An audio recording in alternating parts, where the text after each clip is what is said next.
annihilated by nuclear bombs. Beast is not dead. I put 4 bullets into him. Oh, you're crazy. But I saw that monster too. All I want is for someone to believe me. Contaminated. Face. Horrible. Look like it would scare you to death. All right, let's get to work.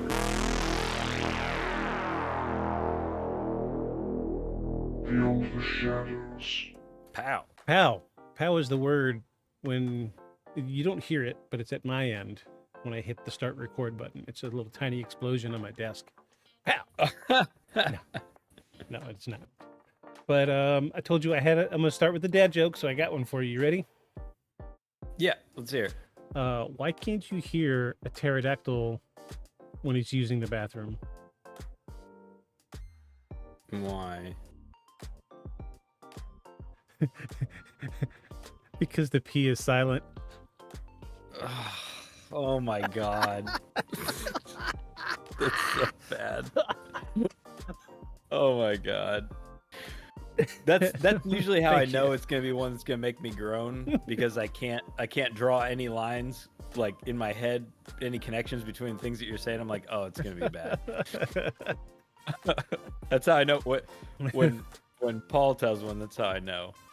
When you know it's gonna hit you, and all you're gonna do is yeah. Speaking of Paul, you might be noticing a noticeable absence or perceived absence. So he's actually here. No, don't wave, sweetheart. They can't. It's the camera's just facing me. Stop waving. He's still doing it. So he's that's what it looked like. Okay. Here, I gotta give. Hang on. Here, take the headphones. He can't even hear your. He didn't even hear your joke. Yeah. Too late. He didn't know. It's too late now. He didn't know he'd start. Well, we're already rolling. It's too late now. So he's doing our fact checking and making sure that I don't kick something over that's important to broadcasting. So Yes. he's handling that end, but he's still here. He's still here, but Yeah. So this week we've got one that needs some fact checking, because regretfully we don't have much in the way of physical evidence, but it's a good one. It's a good one. And before we get too far, let me say, okay. it is spooky season. If you haven't noticed our sweet spooky season overlay, we're gonna get some more in here as soon as I'm gonna have to end up making some. Our background animation is spooky enough as it is, but now we've got a little, like I got a headstone over here and some zombie hands poking up, and there's a pumpkin on this side, and we're gonna get some spooky spider webs in here hopefully next week. So spooky season, ahoy! Also, So if this is your first time, I'm Aeon. oh yeah.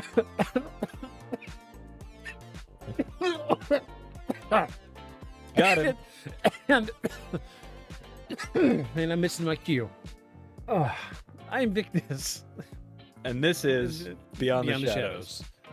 We are your intrepid professional paranormal investigators, very loosely described as professional.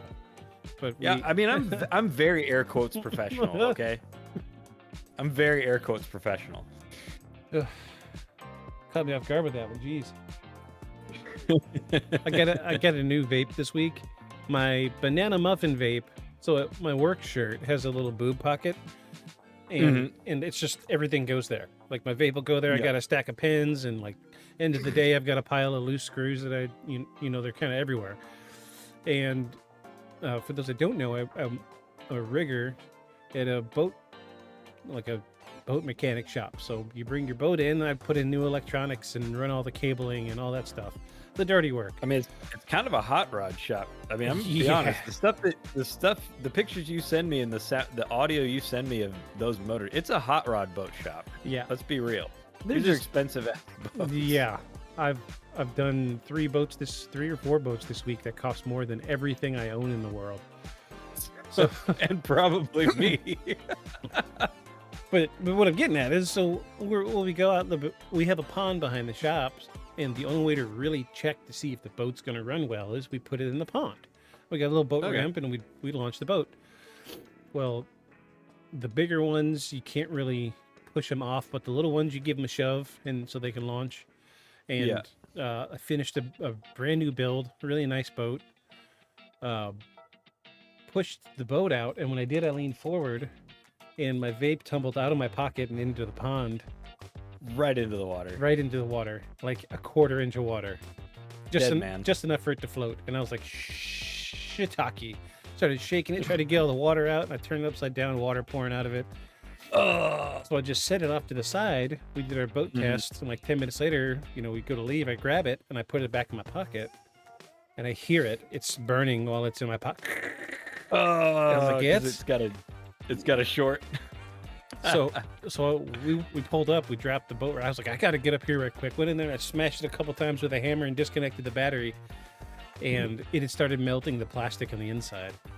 Oh, nice. So It's always good. don't get your vapes wet, people. But I did get this cool one with this cool little star animation. Didn't even know it had a star animation until like 10 hours after I bought it. Check this thing out. Check this out. Here we go. Oh, that's cool. Oh, it is a whole anime, dude. I'm Disposable. gonna be honest. I Disposable. feel inherently dirty that there are disposable electronics out there that are that advanced.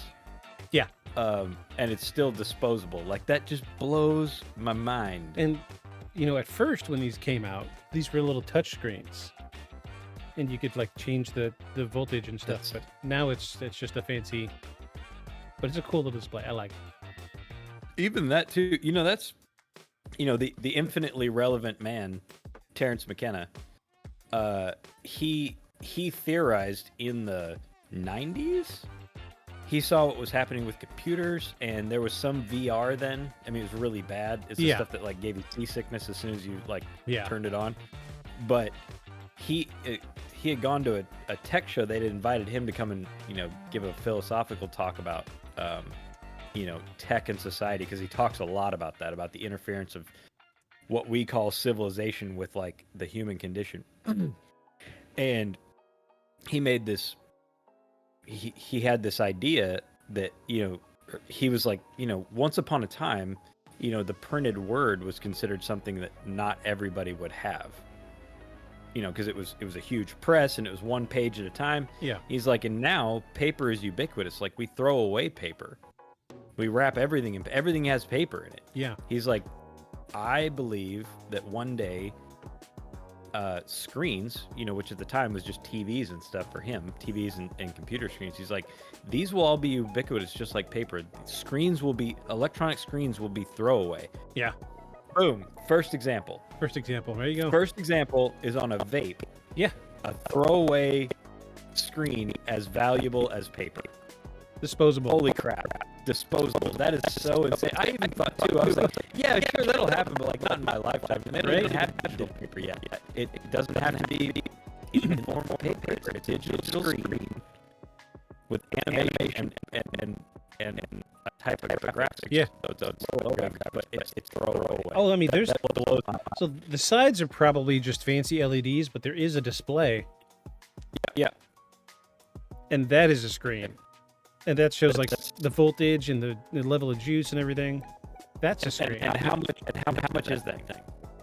26 something before tax. That just blows my mind. It's so cheap. Yeah. And Crazy, it's isn't it? expected to be used until it's out of juice and you just throw it in the trash. Yeah. It's so wild. Well, while we're on that That's so thread, I want to say this because it was one of my favorite books growing up. Fahrenheit 451 by Ray Bradbury. One of my very, Yep, I very read. favorite books.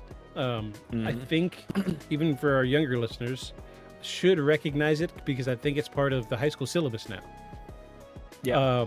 Ray Bradbury predicted so much technology. My favorite thing that he predicted was Bluetooth.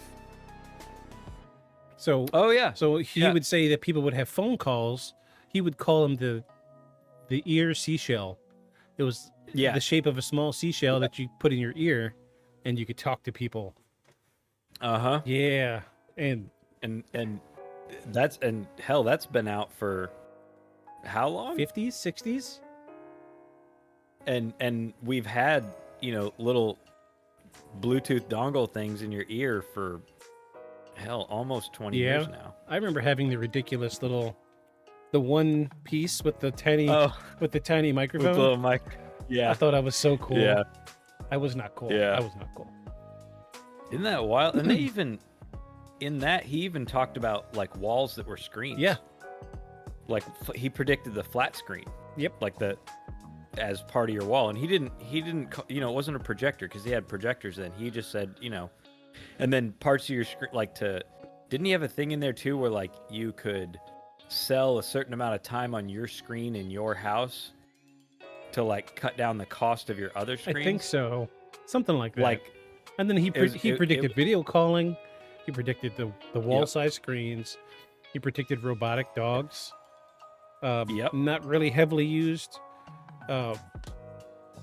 What else was it? Oh, the size of billboards. Yep. So he said how in the future everybody moves so quickly that billboards had to be 400 or 500 feet long, which are not that long now, because you wouldn't see them when you're going 70 mile an hour down the road. Right. So thinking like a billboard from Right. the 40s or 50s would have been, 10 foot maybe. Now they're how big? Bigger than a house most of the time? So we have a billboard here that is almost that long. Really? And it's not, instead of being like how like you're coming this way and the billboard's facing you, it's not. It runs along the side of the highway, but every other panel is at a 45-degree angle. Oh yeah, I've seen those. Okay. So when you get up on it, like you see it one way and then it's a different billboard the other way. Yeah. But this thing is long. Like it's not like a billboard size that they just did that on like a normal billboard. It is a long banner like thing that runs down the side of the highway. And you can only read parts of it as you go. So like it starts out as one ad for that company, but as you go, more about that company gets revealed as you go. It's wild. Yeah. I think I know. So, what yeah, I you're mean talking they about. have them. Yeah, so they have them. I mean, this one's for a dialysis clinic, but Yeah. it could be for whatever. Yeah, I want to say the last time I saw that billboard, it was like this many number of babies were born this year at this hospital. Thank Oh, you for yeah. supporting us. Yeah, we've got a digital counter on the one here. That's the one I'm thinking of. Yeah. Okay. Yeah, I was wrong. yeah, we've got a digital counter on the number of babies born this year at Mercy. Yeah. I think. But yeah, I was like, wow, dude, we don't have that many people here for that many babies. I a year. know. It's not that big of a People town. are really not cranking really. them out down here. No, people are really cranking them out down here in the south. Yeah. It's the South. So, I mean, technically I'm in the South. I hate that. I hate that people call this the South because I am like 4 hours away from, like Philadelphia and stuff. I'm Northeast, man. Right. I am not I in the mean, South. If you split the South by like Civil War, Mason-Dixon, man. like lines, That's it. then yeah. I mean, but it kind of curved up sharply towards the East Coast. Yeah, it's wild. I hate it. Anyway, I said this week we were going to start with factoids about Halloween because it is spooky season. So I have a small tidbit for you about Halloween, and it is about the I like factoids and tidbits. They're like little packets, like little salt and pepper packets. yeah. So this is just a little, just a little. Put a little bit of that on there. Yeah, you don't get those anymore. No, you don't. Younger listeners are like, what? Wait, you guys got pepper? Yeah, salt and The little- pepper in the same packet. Yeah, the little tiny thing with the little paper tube, but they're in a flat packet. Yep. You know what I'm about. I was always surprised no one ever distributed drugs in those. Yeah. Maybe that's why they That quit seemed like a using them. super good conveyance device. Yeah, maybe it was. Maybe it was why. I mean, I'm saying, Disco had amyl nitrates things that you cracked open. I'm like, why did no one ever, think to jump on the double tube packet? Yeah. I'm sure somebody did. That's I was gonna say that, and I'm gonna see it. Now I'm gonna see a thing. Yeah, because you said it out loud. Yeah. Now I'm gonna see a thing about it. Like, damn. I always think I'm predicting something, and I'm always late. So this week we've got a small tidbit of history about jack-o'-lanterns. And Oh, that's good. and I actually did know quite a bit about this. I actually listened to one of my favorite podcasts, and they did an entire episode on this guy. So the tradition of carving jack-o'-lanterns originated in Ireland using turnips instead of pumpkins. It is allegedly based on the legend of a man named Stingy Jack, who repeatedly trapped the devil and only let him go on the condition that Jack would never go to hell. But when Jack died, he learned that heaven did not want his soul either, so he was forced to wander Earth as a ghost for eternity. The devil gave Jack a burning lump of coal and a carved-out turnip to light his way. Locals eventually began carving scary faces on their own turnips to frighten away evil spirits. Huh. A turnip. A turnip. So one of my favorite games is Valheim. Doesn't seem like my first choice for a thing to carve and hollow out Right? for light, unless they already were like going around with turnip lanterns, which also brings to mind a whole other like mental image There's a of funny. this is a whole tangent. I'm telling you. Turnips. I Why feel turnips? like coal miners hold the turnip roots. Hmm. You know, Who's that? Who that? Oh, pickles. But he, yeah, so like in Valheim, the game, the game that I like a lot, that I play a ridiculous number of hours on. It does seasonal events, and one of the seasonal events is Halloween, and you can get a jack-o'-turnip. That's what they call it in game, or turnip-o'-lantern, something silly like that. But it's a turnip carved like a pumpkin, and it's a That's funny. source of light. Yeah. That's funny. But anyway, so I haven't told you what we're talking about this week, and I'm excited about this one. Okay. So your little face of Tell anticipation. me that. So, Tell me about it. so the story takes place in 1975, but I'm going to preface by saying they did make a movie about this, but do not let it misconstrue your conception about the story. They made a movie about it because this story is so fantastical. Oh, okay. Have you ever seen the movie Fire in the Sky? No. What? I know of it. No, I've never watched it. I will play for you a small clip. A small. This is the clip. I was just scrolling and I happened to catch it and I was like, perfect. That's what we're talking about this week. This is the clip of one of the greatest UFO abduction stories in American history. Next to Betty and Barney Hill, which we should cover sooner than later, it does have a small tie-in with the story of Betty and Barney Hill, which are, for the record, the original, the first two people to claim alien abduction.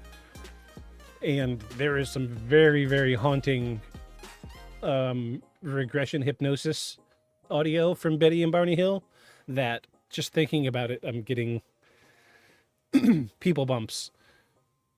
So I'm going to throw this one at you right quick. Let's see where this goes.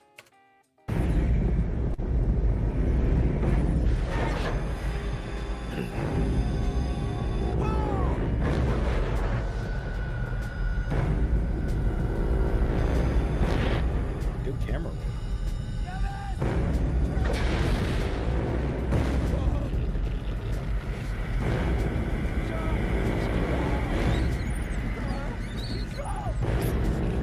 Rolls up the window.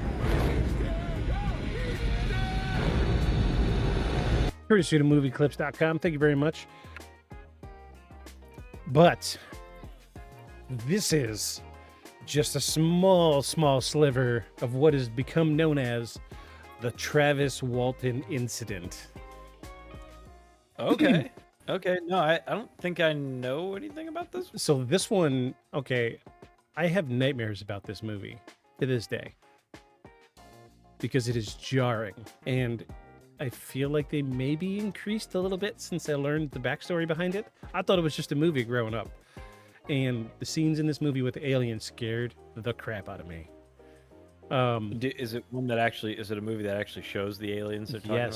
Yes. Oh, okay. Maybe I'll have to go watch this then. Yes, you should. Absolutely. It came out in 1998. Paul says he's seen it. I'm sure he has. I guess I'll have to watch it by myself then. It is good. It is very good. So we're going to start off. We're going to talk a little bit about Travis Walton. So Travis Walton was a logger. The guy worked, where was he at? He worked in the Apache Sitgreaves National Forest near Snow Lake, Arizona. So there we go with the Midwest again. Mm-hmm. So he was part of a You mean Southwest? Southwest. You know what I mean? Yeah. This is almost empty. Cut me some slack. Yeah, a lot of the stuff does seem to concentrate in the Southwest. Of course. It's a nexus. So he was part of a logging company that was hired by the government to do, just general logging in national parks. Okay. And so the story goes, I say story, this is just the word that was given. The story goes that the company was behind schedule, so they were working longer hours than usual. And, this part of the country, these guys, what they would do is they would meet up at like a local diner. Everybody would park their cars, they'd all pile into one truck, drive out there. Whoever had the best four-wheel drive out there, and they'd throw all the chainsaws in the back, and they would go out there and cut some trees down. So they go out there, they worked a full day. They were behind, so they worked a little longer than a full day. And the story takes place on the evening of November 5th of 1975, where Travis Walton, along with 6 other men, were working as part of a logging crew in the Apache Sitgreaves National Forest near Snowflake, Arizona. They were heading home after a long day in a truck when they noticed a strange bright light in the sky. As they got closer, they saw a large disc-shaped craft hovering in the forest. According to their descriptions, the craft was approximately 8 feet high, 20 feet across, and glowing with brilliant, bright yellowish light.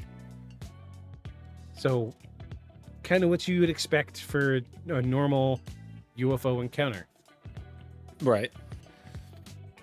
So you can imagine, I don't know, I mean, you've been out in the woods enough, you know what's going on. Oh. Hello, Sour Patch Kids. Not a sponsor, but we'd be open to it. Yeah, so just think, I was like, not officially sponsored, but certainly fueled by Sour Patch Kids. Sour Patch Kids.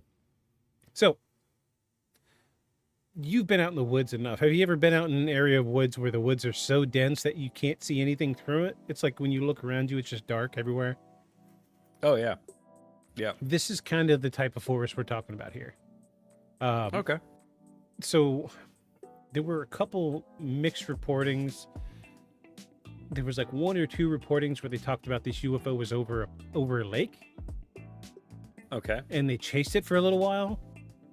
But the majority of the stories say, and when I say the majority of the stories from the people that were in the truck say that they came to a clearing that had been logged, and that's where they saw the UFO. So, this is super dense forest. I think it was just beginning to get dark, so just past the point where the sky, like right after sun goes down, the sky turns like a dark blue before it turns black. Mm-hmm. This is the time of day we're talking about. It's like just after twilight. Yes, not the book, but gotcha. But the time of day. but the time of day. The time of day. So against the warnings of his colleagues, Walton exited the truck and approached the craft. As he got close, always a mistake. Oh, there's always one. Yeah, it's always one. It's always a mistake. And yeah, so it's just like in that clip I showed you. These guys, 5 guys, were yelling at Travis, telling him not to go out there.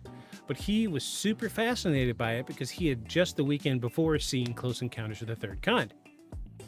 Oh, checks out. So you would know from that movie that the first thing you should do is go out and try to... Well, to be fair, in Close Encounters of the Third Kind, they were friendly. So... True. But... Yes. The consensus says, don't approach a light in the sky, especially if it's in a clearing. It's like, hey, I got some candy in this van over. Give us the book. Yeah, I was going to say, kidnapping zone right here. Big flashing lights. Please come see. I got a puppy back here. We have a carnival inside. Yeah, I got a puppy back here. Want to see my puppy? I got a candy ball machine riveted to the floor in the back. Let's play a game. See who can eat the most Tylenol PMs. Tylenol PMs. We're going to hell. Yes, we are. Meet you there. Against the warnings of his colleagues, Walton exited the truck and approached the craft. As he got close, witnesses claimed they saw a bright bluish-green beam of light emanating from the object that struck Walton, lifting him off the ground and throwing him several feet backward. So just like what we saw in that clip. Okay, so I was gonna say, so that's directly Yes. represented in the movie. Yes. Okay. The other men fled in the truck, believing that Walton had been killed or severely injured, which I'm going to say kind of a reasonable response. Like, Makes me think of the Holy Grail. Run away! run away! Yeah. Run away! You think of the rabbit. That dude's head just falls off. I love that scene. So Robin, he ran away. He ran away. I did not. didn't. Yes, he ran away. I didn't. Bravely It bold didn't Sir happen. Robin rode forth from Camelot. He was not afraid to die. Oh, brave Sir Robin. Are we gonna die? He was not at all afraid to be killed in nasty ways. Brave, brave, brave. I know the whole song. Don't question me on Monty Python. His head, I know. his head smashed in and his bowels cut out and his liver removed and his bowels unplugged and his penis. That's enough for today, minstrel.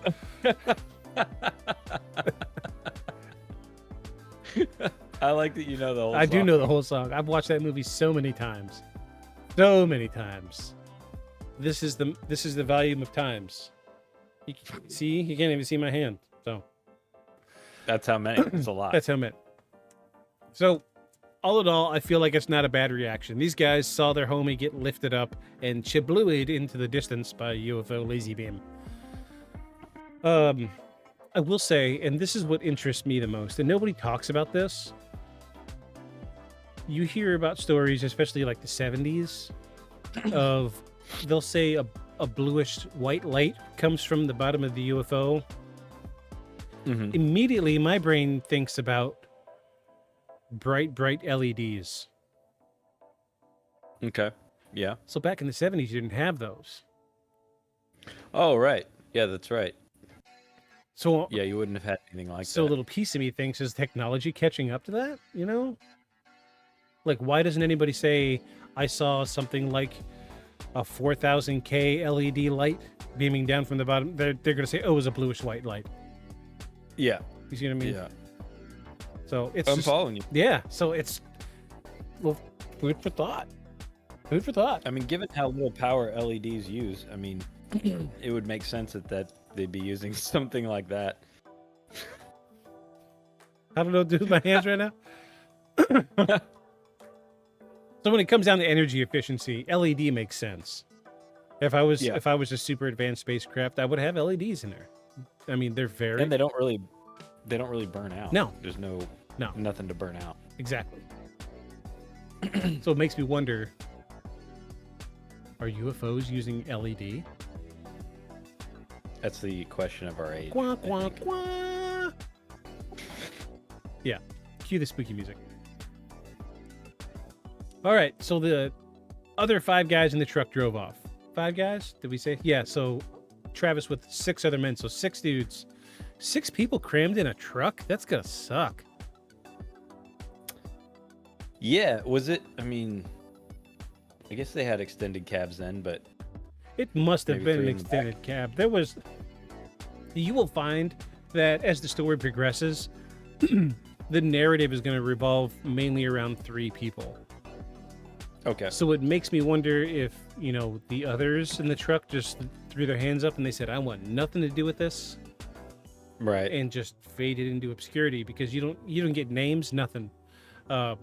I wasn't able to Dude pull. died. We're going to jail. I don't want to know nothing about it. Yeah, that was the mentality. I mean, they left their homie, got zapped by a lazy beam. He dead. I say he dead. I seen him do a flippity dip. He didn't do a flip. He just did a zzz. And then, Mm-hmm. what are you doing over there? Oh, what do you got now? Pretzels? Some dots. I knew it was dots. I could smell them from here. I love dots. What kind? Garlic. Oh, the garlic parmesan. Parmesan and garlic. Yeah, those Yeah. those are the best ones. Parmesan and garlic. Parmesan. Parmesan and garlic. Well, since you're doing that, I'm definitely not pouring myself a beverage out of a box that has a bag inside of it. I just saw a nice homemaker lady's video on marinating something. And she's like, and so of course you're going to want to use, a fairly nice wine. And she pulls one of those Boda boxes out. I was like, yeah, fairly. I think what you meant was a fairly large box of wine. Yes. I don't think you. Check. I think you. Check the cup. Oh, nice. Little. Hello Kitty. Hello Kittens. Yeah, I've got a whole paper birthday set down here. This is actually a coffee cup. Look, I got the lids too. I got the lids. I got coffee lids. I could do Oh, nice. How can you tell that they're Hello Kitty coffee lids?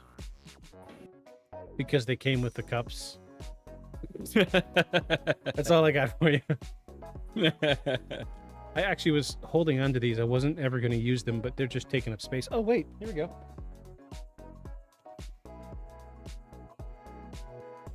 Oh, nice. Because that wine's so hot. It is. Hello, Kitty.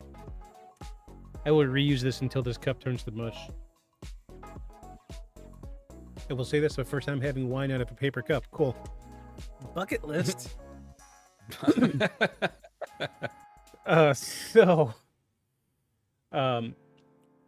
We left off. Walton had just been blasted by this light beam from a UFO. Pew pew. 6 dudes took off in a truck, and after driving some distance, the crew stopped and debated what to do. They decided to return to the scene to find Walton, but by the time they got back, both he and the object were gone. They're sitting around talking. They're like, we've been out here a full 30 minutes. We're going to have to eat somebody. They would too, because this was Deep Woods, Arizona. It's only been 30 minutes, I know. But pretty soon it's going to be 35 minutes. Unless you got a stash of beef jerky or something back there in the back of this truck, we need to get up on out of here. You're going to make me eat a guy. So, I will say that I use ChatGTP to collate most of my information for the story, and I do know some of the things that aren't in my research. It's the easiest and fastest way for me to do research because I do a lot at my end for this podcast. Oh, yeah. So this is where some details were left out in the research. I do know that the people in the truck were hesitant, but decided to go to the sheriff of the town and tell him what happened. And wouldn't you believe it?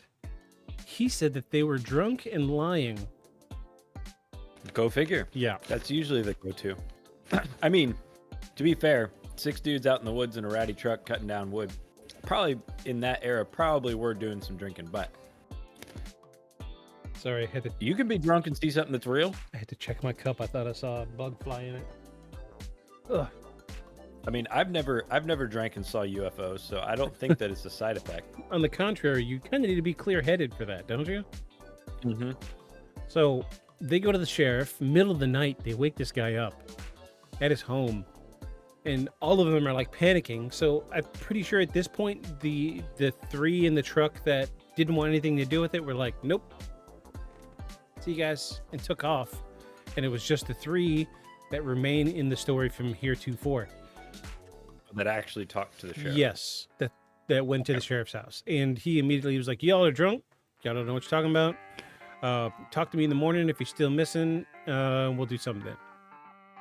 So he immediately brushed him off, and this kind of set Such a common thing. yeah, Stories. it's set a precedent for them that made them immediately hesitant from then forth to go to law enforcement. Mm-hmm. So the next day, the disappearance of Travis Walton was reported to local authorities. An intensive search was conducted by law enforcement, search parties, and even helicopters, but no trace of Walton was found. As Walton remained missing for 5 days, suspicion grew around the 6 crew members, with some people speculating that they had harmed Walton and concocted the UFO story as a cover-up. The men that were in the truck with Walton when he went missing were subsequently arrested for suspicion of murdering Walton. Checks out. The other 3 knew that they were going to jail. That's why they bailed out. Yeah, so these 3, so the 3 that the story, so we'll call them the cool 3. The cool 3 that stayed involved, the poopy 3 that booked it, the cool 3 went to jail. They sat in the county jail for a little bit. And the other 3 did not. The other 3, yeah, because they didn't involve themselves at all. I do believe that some of the research said the Poopy 3, which is questioned a little bit, but they were never really, seriously considered as suspects. Okay. The cool 3 were the ones that were arrested because they were the ones that went and woke up the sheriff that night. Mm-hmm. And he felt like there was probable cause with that. It was the 70s. You could arrest anybody for anything back then. Yeah, because, I guess you could be like, oh, people get a guilty conscience, but, not that I've ever had to kill a guy, but I don't think that your first move in a small town is like, let's go wake up the sheriff and tell him we saw UFOs. That'll throw him off the trail. Yeah. I don't... Right? I'm not buying that. I get that they were like, dude's gone, so now we got to do something about it. But I don't feel like the guys that came and told you there was a UFO are your prime suspects. Yeah. I think the ones that, if it were me, the guys that didn't want anything to do with the story seem a little more guilty to me. Right. Because you'd be like, yeah, we should probably not say anything about this. Though there are some dumb criminals out there. No lie. Yeah, don't get me wrong. People wouldn't get, we wouldn't have people arrested all the time for it if they weren't, people not doing a very good job at it. Side tangent. Have you ever had marble soda? Marble? Like, Mm-hmm. as in like a glass marble? Yes. No. It's a Japanese thing. Not sponsored by Marble Soda. Not sponsored by... This is marble soda. Open to offers. Open offers. Yeah. If you guys are in Japan, you want to sponsor us, I drink these constantly, and they are expensive in America. But It's a soda? yeah, so underneath the cap here, there's a little marble. See it in the top? Mm-hmm. So here's the cap. Take the cap off. You punch this out. Here's the fun part. I'll show you. Here you go. Ready? Yeah. Oh, did you see the marble drop? Yeah. And there's the marbles inside. So then what? Then it's just fancy. The marble doesn't do anything? No. I think it's the marble is just used to seal What? it. Oh, but Why a marble? I don't know. But the flavors are excellent. I love them. I drink these all the time. I assume it's a glass bottle. Mm-hmm. And they make it tiny so the soda lasts longer. Yeah, and it's like Japanese label and everything. You can get these at Walmart. They're okay. Oh, really? Yeah. Oh, okay. Where in Walmart? The section with the soy Sponsored by sauce. Yeah. Oh, okay. I tried that. They weren't going. Mostly because I just quit there. But that's beside the point. But they're naturally flavored. Very little sugar. 70 calories per bottle, which is good for a soft drink. Anyway, back to the UFO story. Enough about my obsession with Japanese stuff. So, the 3 men that were in the truck that went to the police, the cool 3, were arrested. Because they were just too cool. They were too cool for school. Brr, brr, brr. So this is where parts of the story start to get murky. So 5 days go by, and Travis Walton's wife is distraught, of course, understandably so. Yeah. And for our younger listeners, you got to understand, payphones were a thing back then. It was a booth with a phone in it. You pump a couple quarters in it, and you get a couple 2-3 minute phone call. Or you could use 1-800-COLLECT. I don't think that was a thing in the 70s. That was the 90s. No, it probably wouldn't have been quarters. It'd probably be dimes and nickels, honest. It would have been dimes and nickels. I think the payphones probably took pennies back then. Yeah. But payphones were everywhere. Every major store had one. Every street corner had one almost. So we are in rural Arizona. So you got to imagine probably every stop would have a payphone. Every gas station. In the 70s, so especially in this area of Arizona, a common thing was a gas station would go out of business, but the payphone would remain and it would always stay operational. Stop operation. It's owned by operational. Yeah, because they're owned. Yeah, 'cause it's owned by the phone company. Right, and you know the gas station doesn't have to pay to have a payphone up there. Mm-hmm.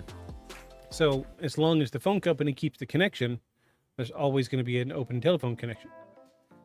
Oh, now, honestly, in my later life, the few payphones that remained around here, which there aren't any now.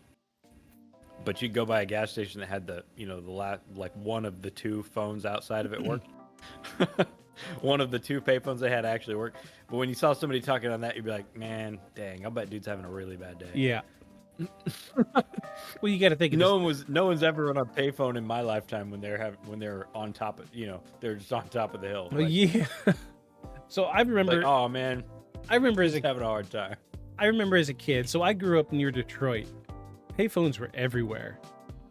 I remember there was a crappy little gas station kind of behind my house off a little ways, but there was a 7-Eleven at the end of my block.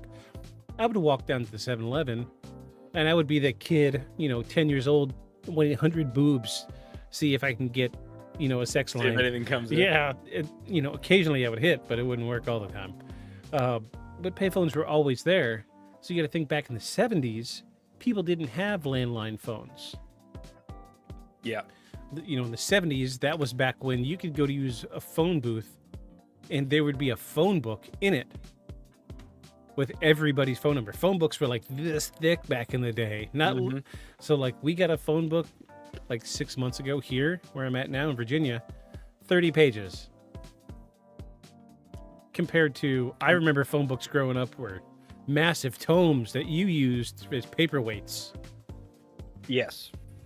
And Or a seat up in the kitchen yeah, exactly. I've done that. Yeah, for us short folk. Like I said, at the big kids table now. that's right. Also, long distance calls were expensive enough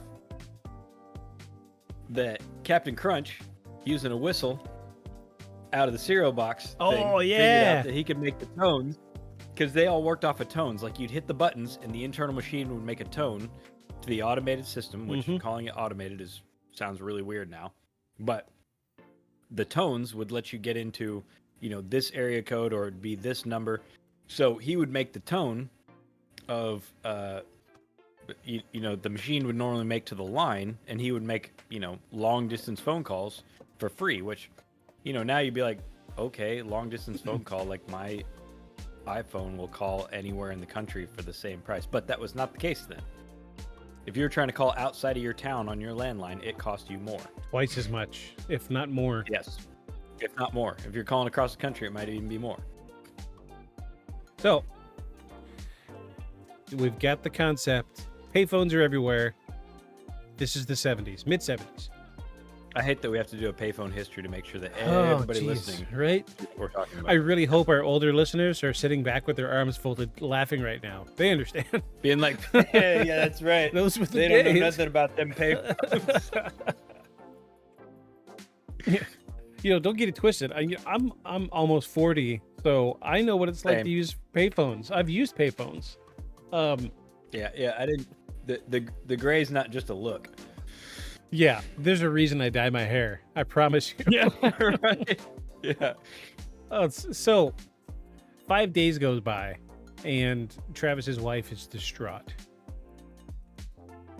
And she had been up pretty late, and she had just, you can imagine, what if Paul went missing for 5 days? Oh, I mean,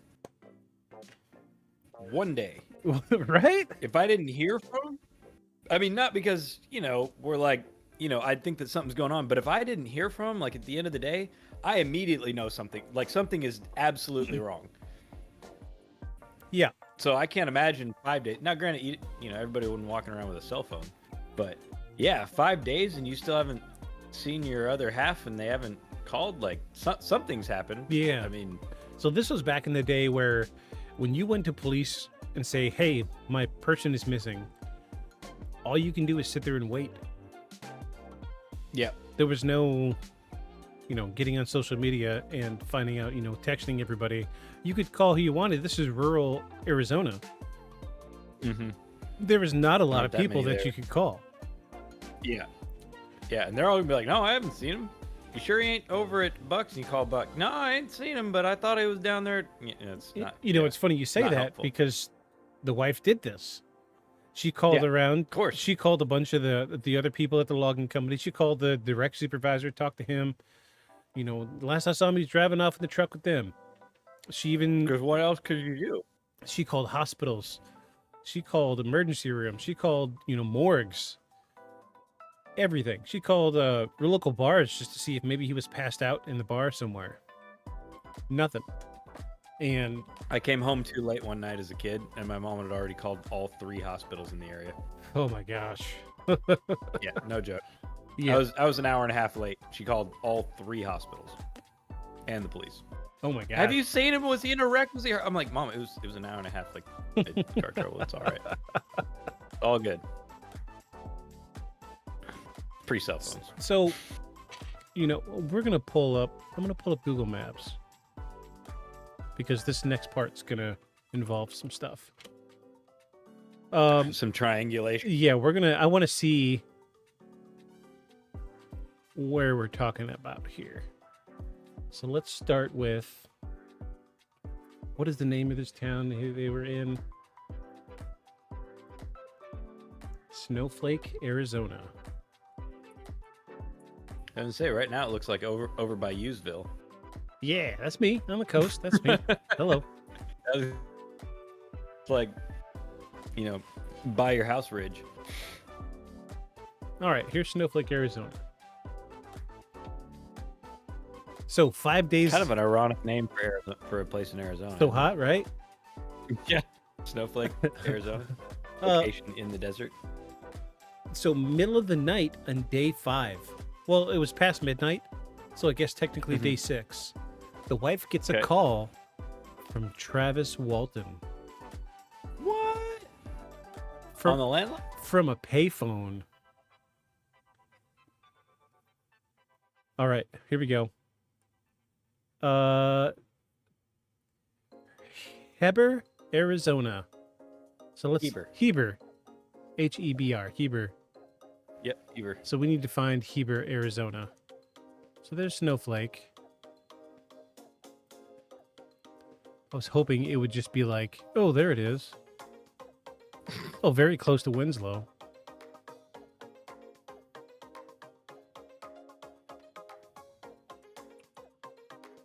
Did you find it? Okay. What? It took me back to Snowflake.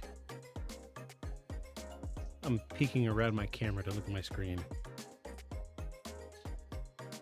Oh no, I went to Arkansas. I forgot Arizona's AZ, right? Well, there is a Heber Springs here, so.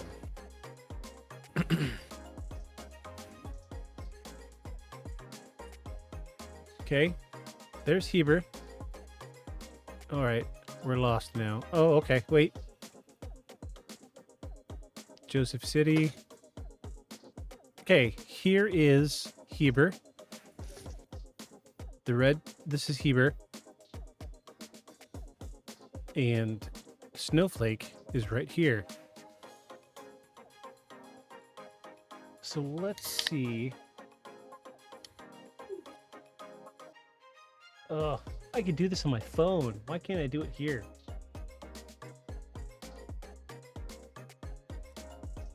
You know what? Let's do directions. Starting point, Snowflake, Arizona.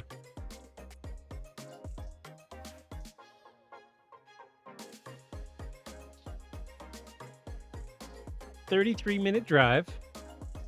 Okay. So a super long walk. 30 miles. Oh, yeah.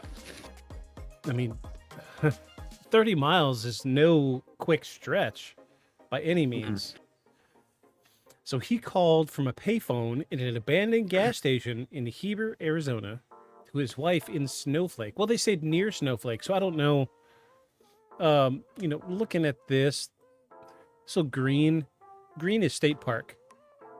Okay. So Judging, which is where they were logging. yeah, judging by where they were logging, I imagine they were somewhere over here. I can't give you an exact location because I don't know it. I'm sorry, people. Yeah. Don't judge me. So 6 days later, wife gets a call from Heber, Arizona, and it's Travis freaking Walton. Okay.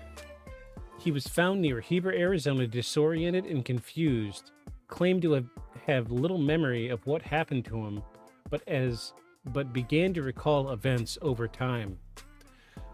Here's a tidbit that was left out of the research by the wonderful AI that I use. He was stark naked. Oh, that's an important detail. Completely naked at this payphone, and he was in hysterics. He was completely hysterical. He was sobbing. He was crying. Grown man sobbing and crying on the phone, trying to get someone to come pick him up.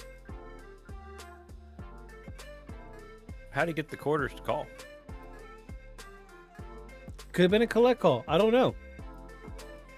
You know, this was the How did you do 70s. Back in the day, you know, if you look at, like, let me pull up my phone.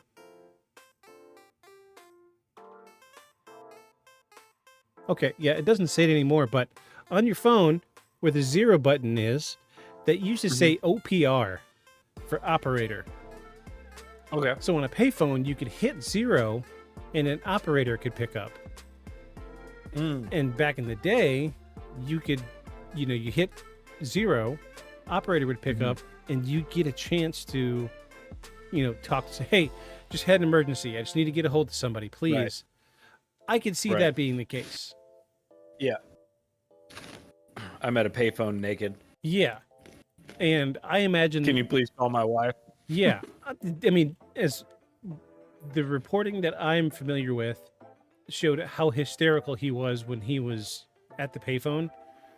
If I were an operator and somebody were calling me, bawling their eyes out, knowing it was a grown man, I would feel bad and I would connect them. So that could be where the phone call come from. Admittedly, you know, 30.9 miles. I thought it was further than that. The way it sounded in the research was he was like 100 miles away. Oh, okay. So, I mean, it's still pretty far. 30 even going that miles? far. Yeah. Yeah. I mean, 30 miles. And, okay, so let's not forget, he was completely naked. Yeah. In the middle of a town. And all he had was, you know, he called his wife. He didn't know what else to do. So, Yeah. So the wife calls the 3 guys. By this point, they had been released from jail because they had no evidence. It's hard to convince people to convict somebody of murder if there's no body. Yeah. So they run out there, they go and pick him up, and he is delusional. He's confused. He doesn't know what's going on. He doesn't know where he's been. But as time passes, he starts to remember things. So now we're getting into the Walton story. So according to Walton's account, after being struck by the beam of light, he lost consciousness and awoke in a strange room that resembled a medical facility. He described being surrounded by 3 short humanoid beings with large heads, large dark eyes, and small thin bodies. The typical gray alien archetype. Walton panicked and tried to fight off the beings, but was unable to overpower them. So, I have actually watched a couple of his interviews where he talks about this. He does panic because they start bringing out medical-looking devices, things with sharp, spinny bits, you know, pokey needles and spinny drills. Right. He panics. He actually kicks one of them in the face. Oh. And he tries to get away, but once he releases himself from the table, he's in 0 gravity and he just floats and he can't do anything. Oh. You know, he tries to get away. Eventually he gets to a wall, clings to a wall, and tries to go down a hallway, but he can't walk. So they catch him. He doesn't have suction cup toes like the Greys do. That's right. you know, let me finish reading this, and we could pull up a video of the clip from the movie. Okay. Eventually, he was left alone in the room where he encountered a human-like figure in a spacesuit who led him to another area of the craft. Walton was then shown what he believed to be a hangar filled with other definitely not dick-shaped crafts. Better be a big hanger.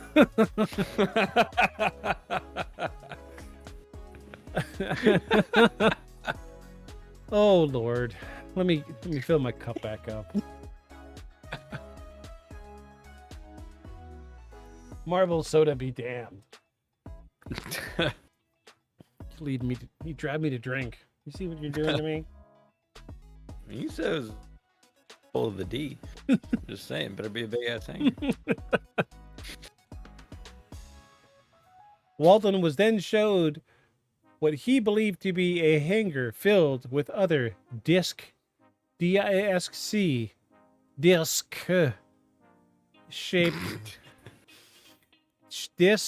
shaped crafts.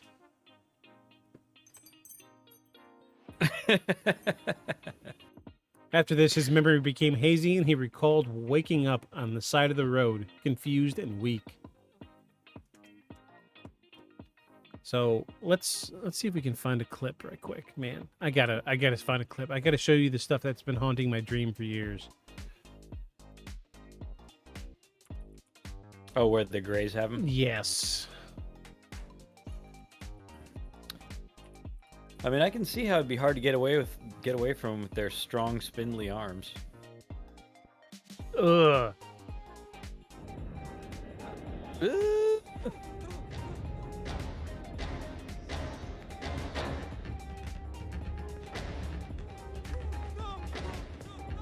In their lab-grown spaceship. That's right.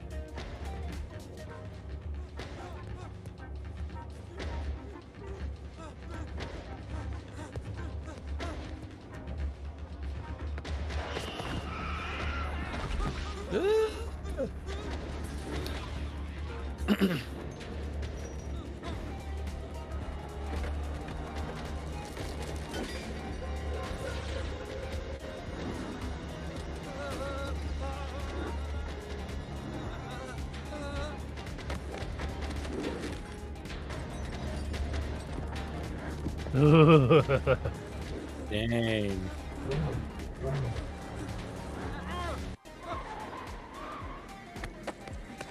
Oh! Dang, they are strong. Little homuncule aliens. Yeah. Those little faces, they get me.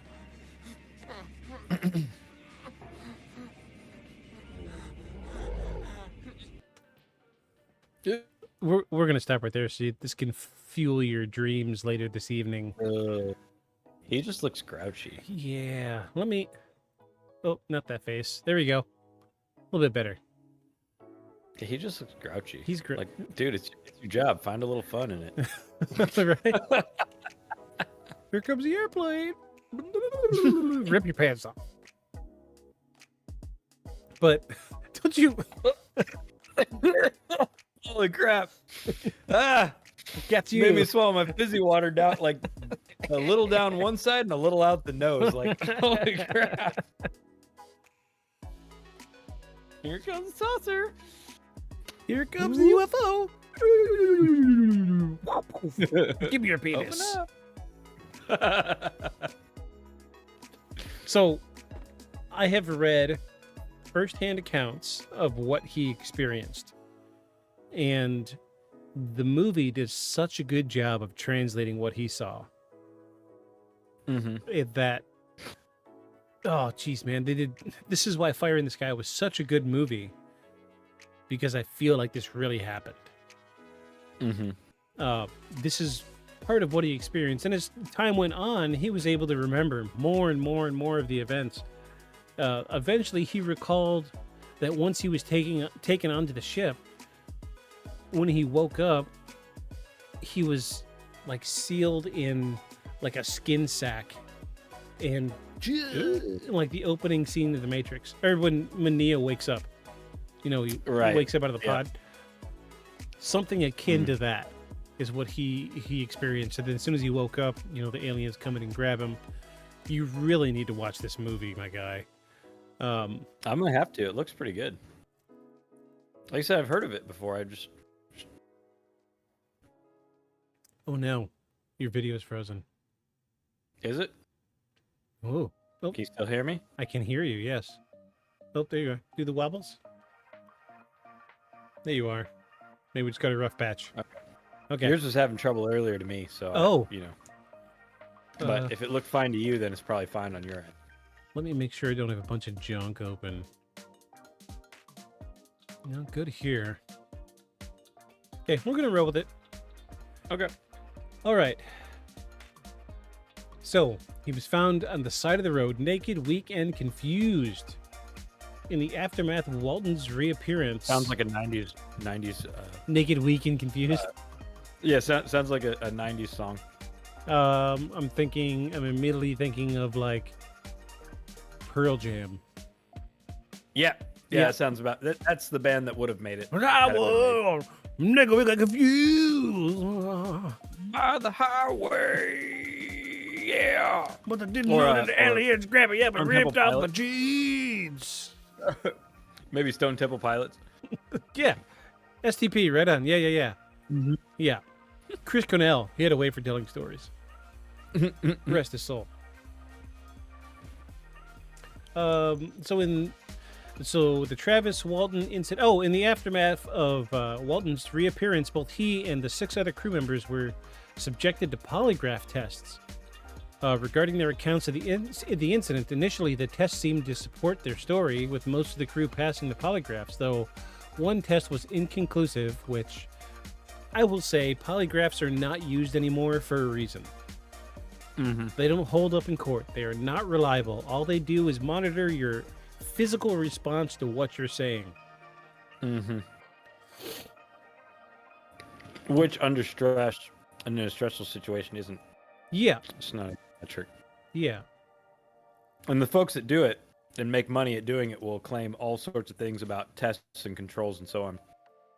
Even the folk, you know, even the science, like behind the making of it, it's a pointer. It's not a. Yeah. It's not. Yeah. Even since its inception, polygraph tests were not used to convict people. No. Because it was not, you know, what's I'm looking for? It wasn't concrete. They couldn't say definitively if somebody had done something or not, or had seen something or not, because it becomes an emotional response. Is all you're monitoring. They're saying, oh, well, he answered this question, and when he did, his heart rate went up. Yeah, so he's having an emotional response to the question. Right. So the one that was so the question that became or the interview that became inconclusive would have been, did you see a UFO? Yes, there's an emotional response, so that must be true. Or did you see the alien take him away? Yes, but there was no response. So, same question being answered in a different way, or asked in a different way, created different emotional responses, and that's why the results become inconclusive. Not that they're not believable, but they have mixed emotional results to inform questions. But, you know, we all know that the Greys mess with your brain wavicles. Oh, yeah. Anyway. So, yeah. They get in there and they fondle them real good. Like this. Let me see your brain waves. Let me see your brain memory waves. Let me jiggle them. Are those thetas I see?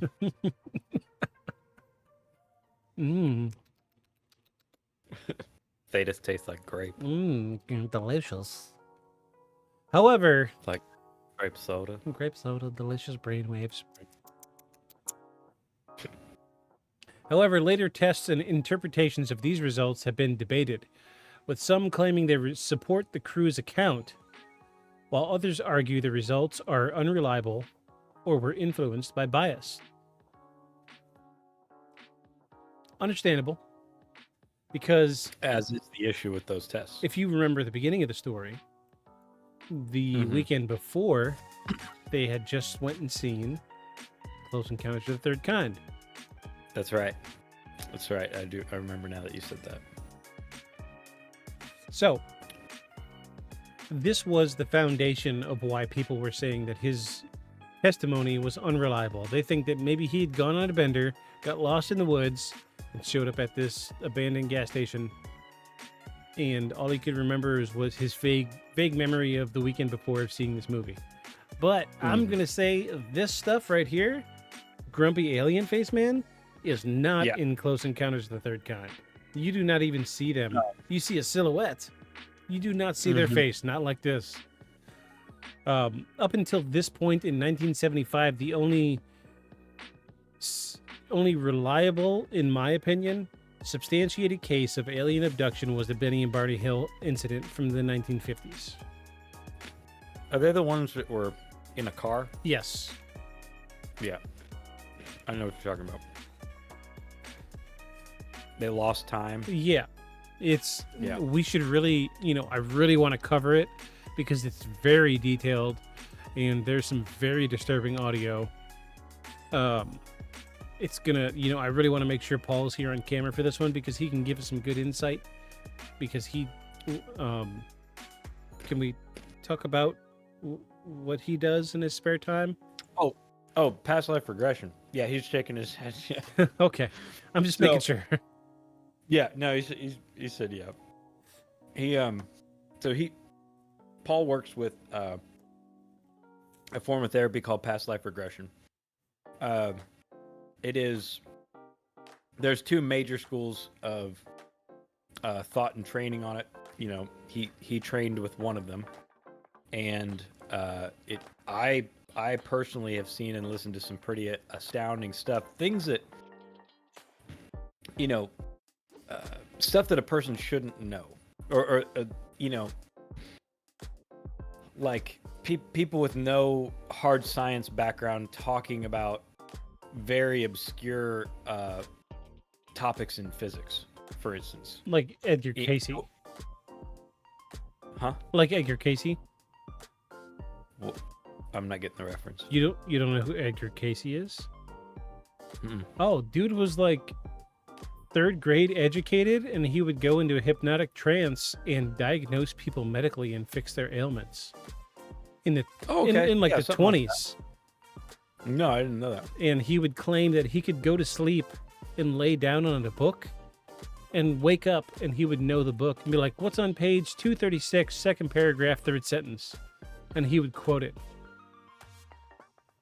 No. But he would go to sleep and claim to channel the collective unconscious. Okay. And he would say, here's what you're having, medically.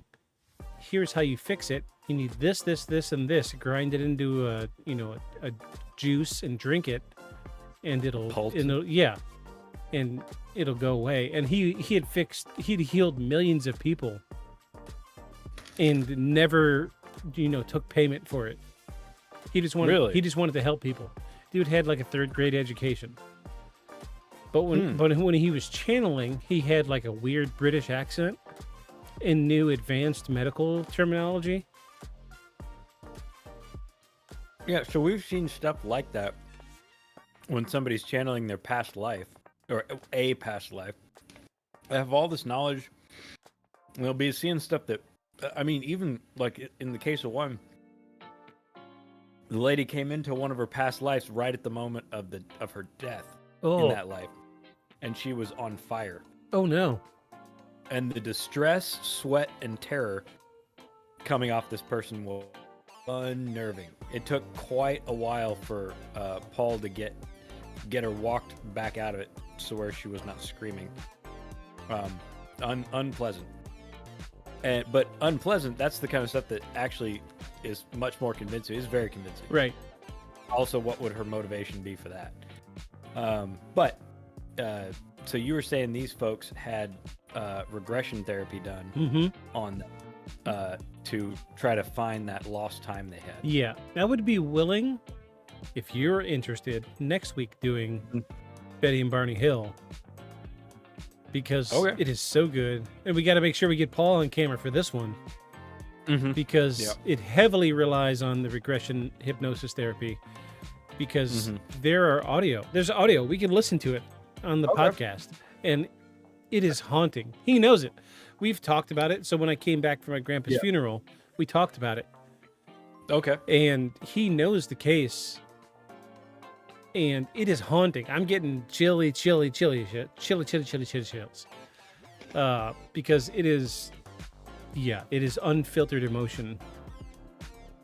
But he did, so Travis Walton did do a lot of research with. No, he was telling me something. You were talking. Okay. Just sorry.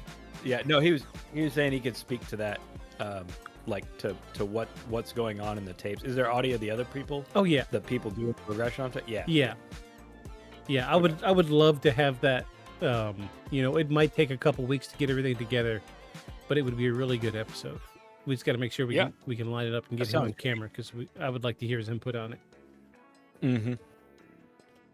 But Travis Walton did do a little research into the Betty and Barney Hill incident afterwards, because he was interested in regression hypnosis therapy. He wanted to learn, I want to say, I could be wrong, but I want to say that he did do some type of hypnosis therapy, and that's how he was able to remember some things. Okay. I mean, that would make sense. I mean, it's all things point to it being very effective for recovered memories. Yes. Let's see. What am I looking for here? I'll get it. So what we're coming up to now is the publicity and skepticism of the case. Travis Walton incident quickly became a media sensation. UFOs enthusiasts hailed it as one of the most credible abduction cases due to the number of witnesses and to the consistency of their stories. However, skeptics have raised several questions about the incident. Some have suggested it could have been a hoax designed to generate publicity for profit, as the crew had recently signed a contract for potential UFO encounter movie or book deal.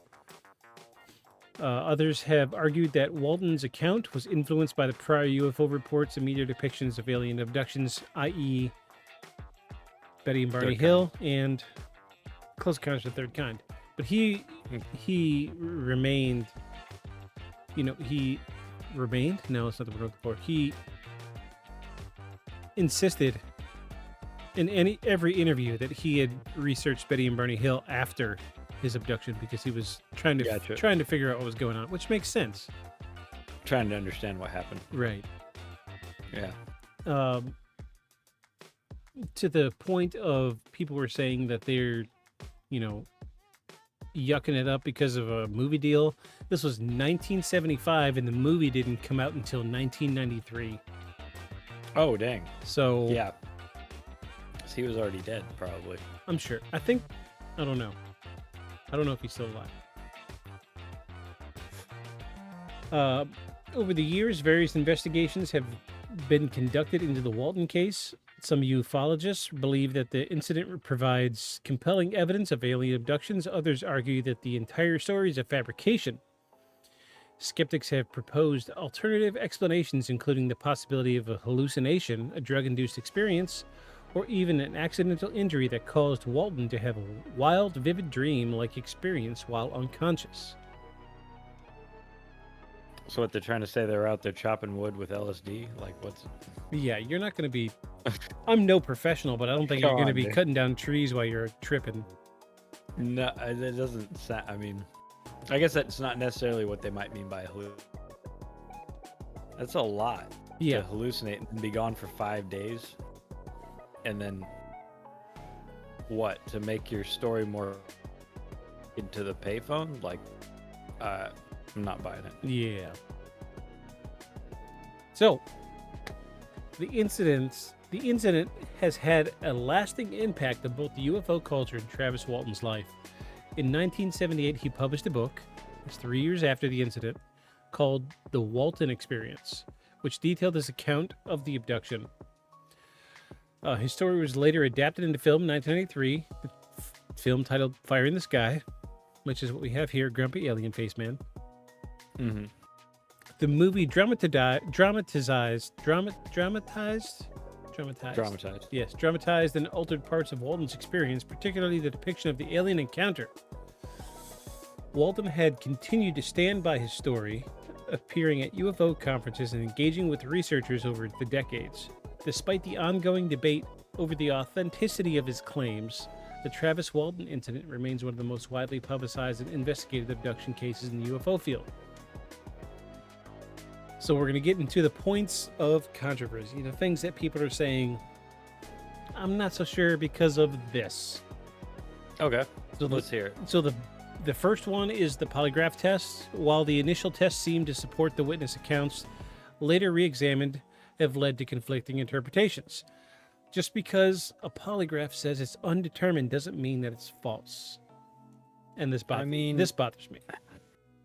The power of the idea of the polygraph is enough to make polygraphs unusable. Like, I've read a story where this sheriff's officer would he had a slapped together bunch of crap with wires coming out of it, and he'd hook people up to it and ask them questions under polygraph, Right. and essentially use it as an interrogation way to sweat them and make them nervous into admitting what they had done. So I think you're never going to get me to believe that a polygraph is a reliable source one way or the other. It just shows that, like you said, it just shows that their heart rate's elevated, and and they may breathe harder and have some sweating. But I think making somebody do one is enough to do that anyway. Right. Yeah. And I don't want to hear anything about controls or any of that crap. I've already read all about it. Don't. Because I know that's what believers are going to say. They'd be like, "Oh, but they do control questions." Yeah. Yeah, because you're not nervous at answering a question about something you do every single day in your life. Right. But you immediately know when the control questions are over. So how are you going to tell me you're not nervous about it? You're not there doing it for nothing. You're not there for a polygraph about what groceries you bought. Like, you're there because you want them to believe what you're saying, whether you're telling the truth or you're not telling the truth. Either way, you want the person taking the polygraph to believe what you're saying, and therefore you're stressed about it because it's a source of anxiety for you. Yeah, I'm just never gonna. The whole equation, introducing it in and of itself, is a problem for itself. Yes. I mean, introducing the polygraph is a problem for the polygraph. Like, you can't. There's no way you're gonna convince me that's not true. So so the polygraph's wonky. Yeah, they're wonky. Yeah. Doesn't change my mind. So the second point of controversy is the missing time.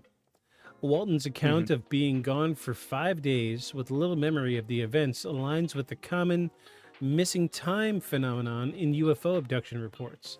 I don't see how this is a controversy. However, I do see it as a concreting factor. Same. So, like, Betty and Barney Hill lost like 5 hours of their time. And they could not figure out how. Until they... And Mulder and Scully, they lost like 7 minutes. Yeah. In like the first episode. So, all about those semi-trucks. That's all it was. Telling you, listeners, go out and watch the X-Files. It'll change your life. Promise you. I've started watching them again. Oh, from awesome. The beginning. From the beginning. I need to rewatch them. I'm slowly transferring all my media back to my new server, and the X-Files have yet to make it because it's like 70 or 80 gigs of data, and it's going to take a very long time. I don't have it in me yet. But the first seasons are not near as good as they got later. Yeah, I mean, the X-Files it's like a good wine. The charisma was there, the character interplay was there, but the budget wasn't yet. Yeah, the budget wasn't yet. Listeners, go watch the X-Files. Anywho, so point of controversy number 3: the UFO sightings. Other witnesses, including law enforcement and townspeople, reported seeing strange lights in the area around the same time of the Walton disappearance, though none of them actually saw the abduction. I don't see this as a point of controversy. Again, a point of concretion. Yeah, because they're saying they also saw something weird in the sky, which is what the guys are saying. Yeah. And they're from different perspective and places around the area. So yeah, I don't see how that's controversial. And the last point of controversy is the first rule when we come to investigating. Who's making money off of it? Mm-hmm. The film adaptation. So Fire in the Sky altered significant parts of the story, especially the appearance of the aliens, which led to confusion about what Walton claimed versus what was depicted in the movie, which I understand. We're going to need to make it to look a little more Hollywood, sure. But it also boils down to, yes, he did make some money off of it. But it was almost 20 years later. That's a long game. If that was the game he was playing. Yeah. That's a long game. Long game. Yes, I'm gonna put this story out in the media, be made fun of for 20 years, but eventually there will be movie rights. Eventually somebody Yeah. will pick it up. Yeah, I'm not buying that either. And you could be like, oh well, he put out a book 3 years later. Yeah, 3 years later. Again, it didn't make him a rich man. Like that's not. No, This is the first I'm hearing about the book. he wasn't so- well off, I don't imagine. No. All right, so is that your marker face? It's fantastic. I've been working on it. For those that don't know, we just took a bathroom break. I went downstairs and I just ordered something from Amazon. So I ordered some 12 by 12 inch tiles, Mhm. and I'm tiling my stairs because my house is 2-story. So I've got like I have 13 stairs, ironically. 13 stairs, so I'm putting 12-inch tiles all the way up. And I got a 12-inch by 12-inch by like 4 or 5-inch thick box in like a 48 by 27 and a quarter box that's like 6 inches deep, packed full of paper with one little tiny box in it. Oh. So I've got this empty box full of packing paper sitting in my kitchen, and I go downstairs, and my downstairs cat is just bundled up inside the paper, and all I see is her face sticking out like this when I walk by. and she watches me. From her fort. Yeah. And From her cat fort. all day long, she's been sleeping in that paper box. Yeah, it's That's what happens. You get them a sweet bed or a sweet cat tree, and they play with the box. Just like children. well, we order a lot of stuff, so when a new box comes in, the new box gets put down, the old box gets thrown away. Oh, okay. So Okay. constantly rotating in new boxes. The new cat experience. So, you know, let's Google and find out if this guy's still alive. Yeah, I'm curious if he actually if he actually survived to make any money off of this movie deal that people claim as being a bogusifying fact. He is still alive. Really? 71 years old. How old? 71? Oh, okay. So he was pretty young when this happened. Yeah. So he's still alive. So he's... Okay. I don't want to say he's making a lot of money off of it because the movie came out in 93. Mm-hmm. I just... Was it popular? I feel like it was. I remember seeing a lot about it. I remember when we would do the weekly Blockbuster run, I would be like, ooh, I want to watch this one, Fire in the Sky. Grab it, showing VHS to my dad, and he's like, yeah, you don't want to watch that. It's a little scary for you. And I'm like, I'm a big man. I'm a big boy. We were. You know, and eventually he gave in and was like, sure, go ahead and watch it. And, you know, he ruined me. You know, the movie Gave ruined you me nightmares. to this day. Yeah. I think like 9 or 10 days ago, I had a nightmare about it. There was a Yeah. really bad alien monster movie They gave me nightmares for years. Like I wouldn't sleep without the covers pulled up over my head Which one? for years. Man, I don't remember. I just remember the creature because its stomach was a mouth. Ooh. Like it had like a head with like no mouth on it, and then its stomach was like bulbous, Ooh. and it was all like wrinkly and slimy, and it had its arms, and it had two little vestigial arms, like T-Rex arms. Oh, no. And then its stomach was an ever feeding mouth, and they like threw grenades at it and like all kind of stuff. Like nothing hurt it. It just kept walking forward, and police officer would like terrible acting, but he'd be like shooting at it like real close, and somehow get a hold of his arm and eat another one. I'm like, dude, it's literally just walking. Like it's not like it ran after you like the really horrifying zombies. It was just walking. It was shambling. Yeah. And it kept eating dudes. I'm like, I think throwing dudes at is not gonna make it choke to death. I don't think it. But anyway, as a kid, the belly with the mouth, and it was like 7 foot tall, and yeah, it scared the crap out of me. Slept with the covers over my head. My Ninja Turtle comforter That's right. over my head. That's right. So, yeah. So, let's get down to the nitty gritty. Okay. What are you thinking about this case? I mean, he made money off of it. I mean, there is that. I don't really care about the polygraph thing. I'm more interested in the fact that, I mean, he was young, so he was in his 20s at the time, Mm-hmm. at best. If he's 71 now, What did it say? or no, Hold on. Let's look and no, see. that's not even right. Born in 53, so 75. He would have been 22. Okay, so real young. I don't feel like a lumber guy from Arizona is going to have the brainwave of like, I'm going to play the super long game and be the UFO guy.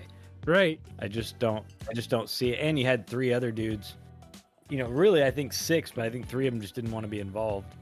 Right. See the thing happen.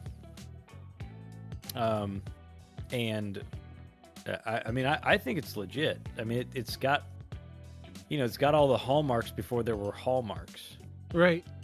Right. Before there were enough incidences to be like, here's the pattern, right? The lost time, the grays, the light in the sky. Like, I mean, he had the example of Third Kind, which took into account a lot of accounts. They kind of amalgamated them together to make a movie. But, yeah, I don't see a reason at the time for him to make up something that took so long to bear fruit financially. Like, I just don't. Yeah. I just don't. Could you imagine making an investment on something you won't get a return for 20 plus years and being like, Yeah. oh, okay. Yeah, I mean, And like I did that with probably- my retirement. Yeah. And probably a It's a minuscule little more environment. certain. Probably a minuscule return at that. Yeah, yeah.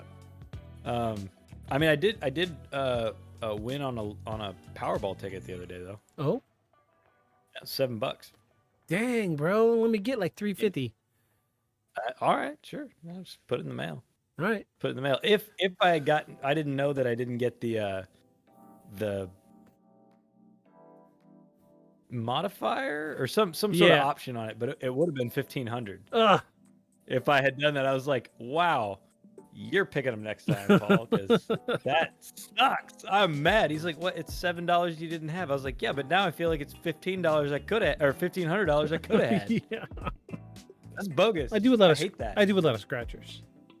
Do you? Yeah. Okay. We'll go to Walmart and I'll do Walmart Pay. So I use my phone to check out.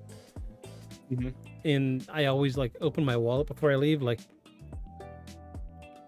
hey, I got a 20 in here. You wanna get some scratchers?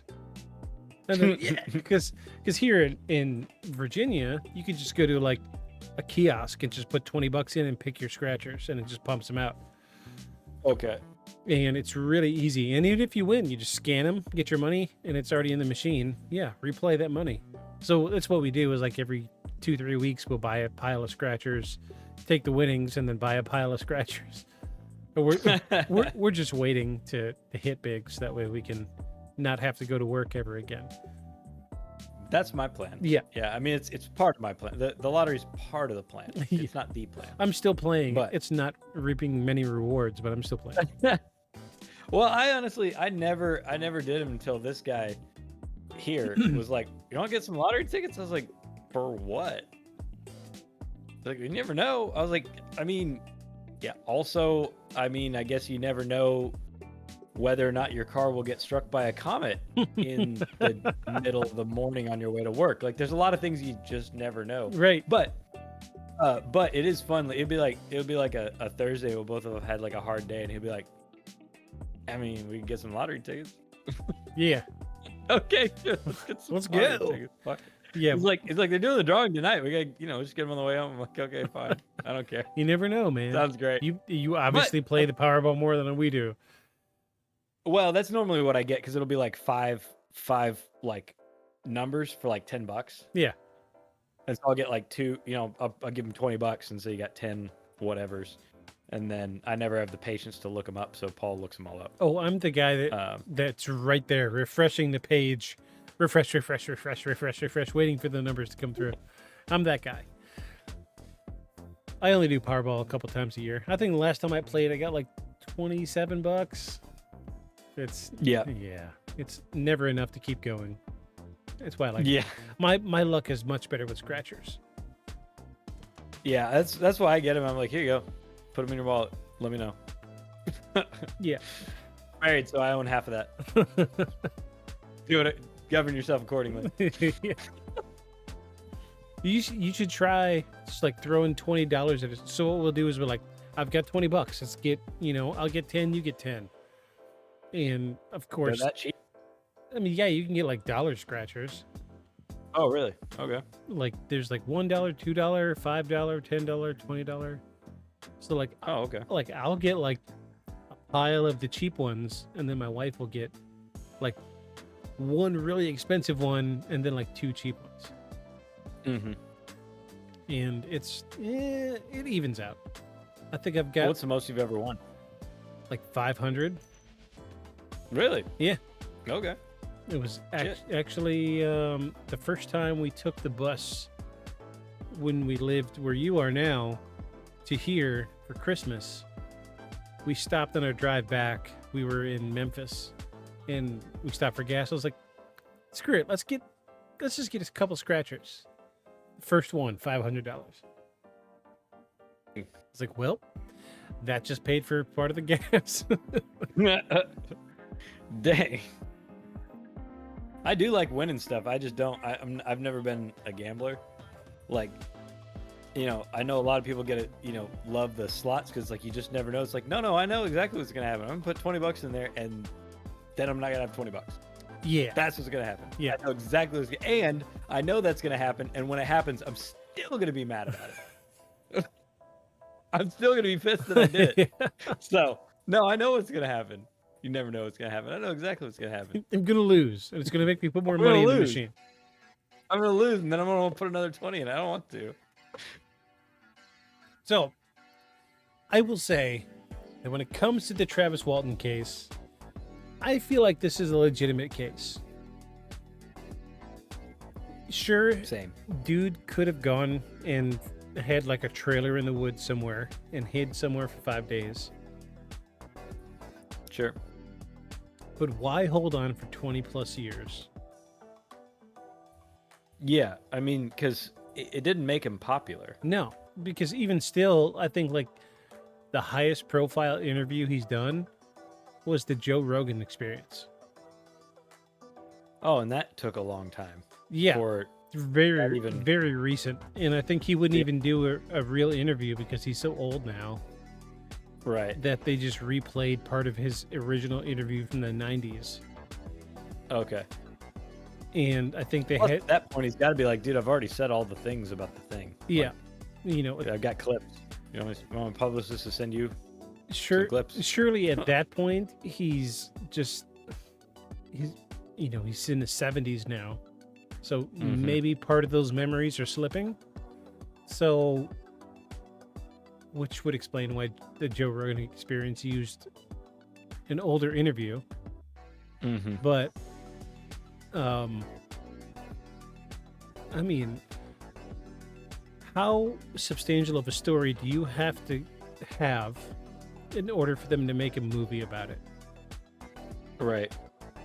Also, all those reasons why people pick apart his story. So, like, I mean, I know it's a dude with a story and there's no evidence, like, other than the things that happened. Like, he disappeared, his friends got weird, like, there's nothing else to substantiate. But that's the case with most of the UFO cases. The difference between the ones that people listen to and don't listen to are the details. Yeah. Right. And their panic and that sort of thing. Like, those are the real differences. Because, you know, unless everybody's going to walk around with a body cam running 24/7, everyone, Yeah.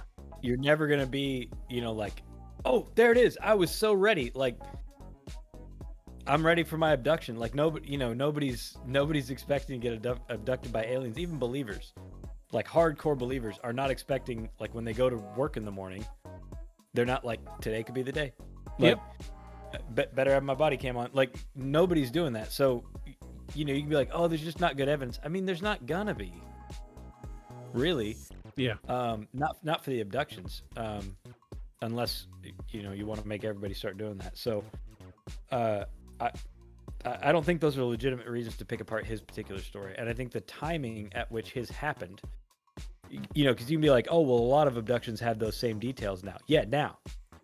Yeah. Now they do. Yeah, now they do. And he was one of the early ones to be documented. He was the second.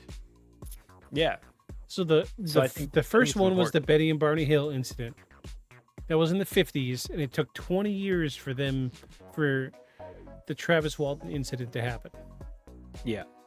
I think it was 54, and in 75, the Travis Walton incident happened. Mm-hmm. So yeah, see, so it's only the second documented one, and I'm sure, my guess is there were others, and people either didn't remember it or didn't want to tell anybody. Yeah, like the poopy people in the truck, they just didn't want anything to do with it. Because you know, if I'm being real, if I left today and on the way home I got abducted and lost like an hour of time, and you know, and Paul wasn't there and he freaked out, if he asked me later like what happened, I would tell him. Yeah. And I would tell you. Yeah. But I'm not going to come on this show and be like, oh yeah, just yesterday I got abducted. Like, no, who's going to believe that? Because we run a paranormal podcast. Like, it sounds self-serving.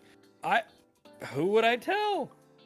So I think a lot of people, I think it probably happens to more people than even tell. It's just, it takes a lot of guts to come forward and be like, no, this really happened to me. Yeah. I mean, because people are going to make fun. People are going to try to poke at it. They're going to try to find all kinds of reasons why you're not telling the truth.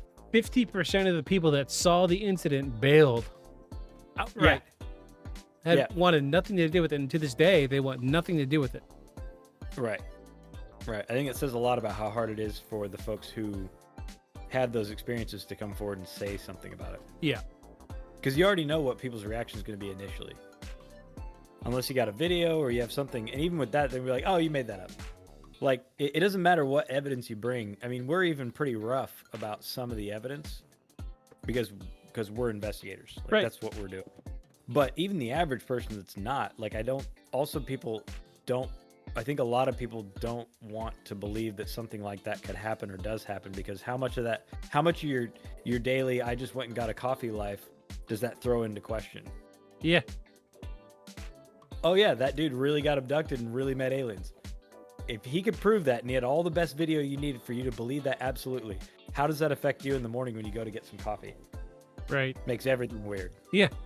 It's everything you know weird. So, you know, I think people also want and don't want to believe about it. Right. Or believe that this happens to people.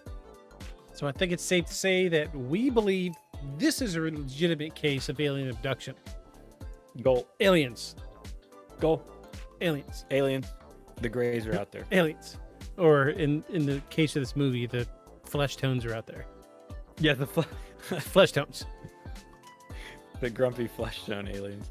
They look like naked mole rats, sort of. With They no do. nose. They're. You really need to watch this movie. Okay, I'm gonna have to now, because now apparently everybody I know has seen it except for me. So, Yes. and I have a paranormal podcast with my buddy, and I'm the one that hasn't seen it. Yeah, you need to see it. How out of touch do I feel right now?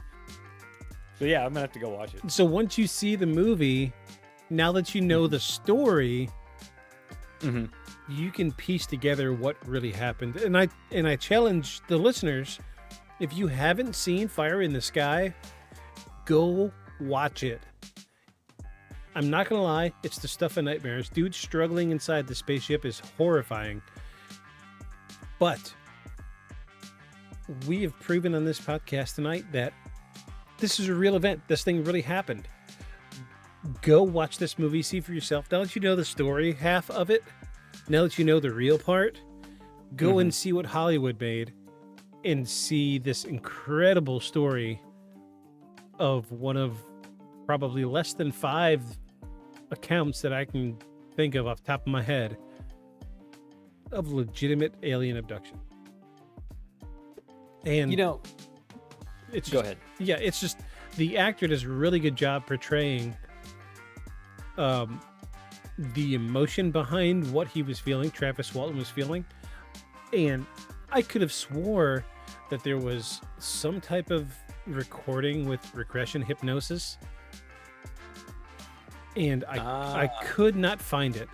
I tried and tried and tried, and I could not find it because I wanted to come at you with decent evidence. But I could not find it. I feel like they may have used some of these recordings in the research for the movie, which is why when he's on the spaceship, things come across super intense, super emotional. Like the clip that we watched, he wasn't even talking. He was just going, Right. In my mind, I'm thinking, get the fuck off of me, get off me, get off me, kicking and screaming, throwing my fists around. Whereas he was so terrified, he couldn't even form a sentence. And that comes across in the movie. You really go home, watch the movie, watch it. It's so good. So good. I have it on VHS. It's one of my favorites. Of course you do. Of course I do. I just got another stack of them this weekend.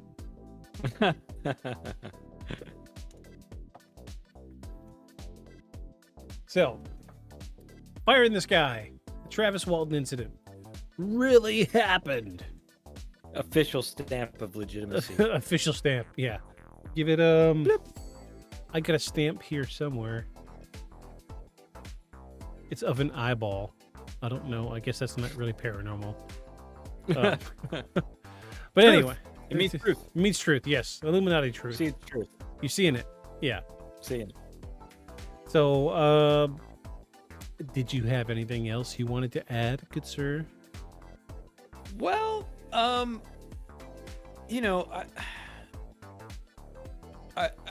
so on the one hand, I often think about us, going through and doing this to folk stories, right? Like us, picking it apart piece by piece. And like I just said, we're doing it for the purposes of weeding it out for other people to see, with an open mind, right? Trying to weed out stuff that's obviously self-serving or false as best we can, and bring stuff like this for your consideration. So, because you're going to be like, well, why are you so hard on all these other people that are skeptics about it? It's like, I mean, they're not skeptics to a purpose. They're just, or they're not telling him it's fake to a purpose. They're just doing it because they just don't believe it. Right. Or don't want to listen or don't want to hear it or whatever it is. So, to that end, I think it's a difference between skepticism and denial. I guess is what I'm getting at. Yeah. So, skepticism is fine if you'll listen to the guy or if you listen to the people who talk about it. Just outright denial, just because you just don't believe in aliens, or you just feel that aliens aren't real, and so you start from that premise, as opposed to start from I don't know, let me hear dude out. Right. I think that's the difference between here and beyond. The shadows. Bum, bum, bum. Good night, everyone. Good night. A creature like that, how would it ever die? And this monster starts running right at me. Annihilated by nuclear bombs. Beast is not dead. I put 4 bullets into him. Why, you're crazy. But I saw that monster too. All I want is for someone to believe me. Contaminated. Face. It's horrible. Look like it would scare you to death. All right, let's get to work.